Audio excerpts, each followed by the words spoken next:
A leader exercise to overcome the fear of public speaking.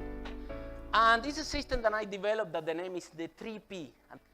The first thing that we have to do when we going to overcome the fear of public speaking is change our state. Sometimes I'm speaking on the stage and then the speakers that come to me, Harry, I cannot do it. And I say, I just taking always out of the room. We do through this process, it's very effective, and we change your state of mind. Like, if you keep thinking about your presentation, if you keep thinking about what is gonna happen, this is gonna build up. This is the second step, and it's very important. And I need you to breathe.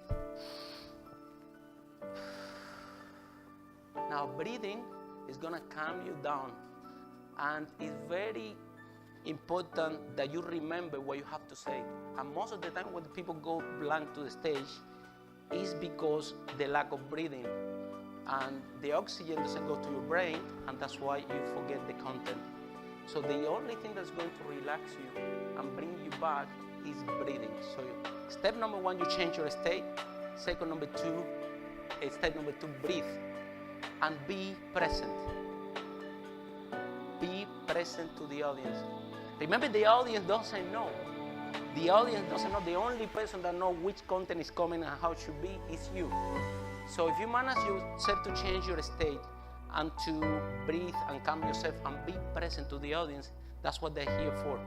And remember, there is something that I always said, even if you have to make a fool of yourself to get your audience, get your message, and it's never about you.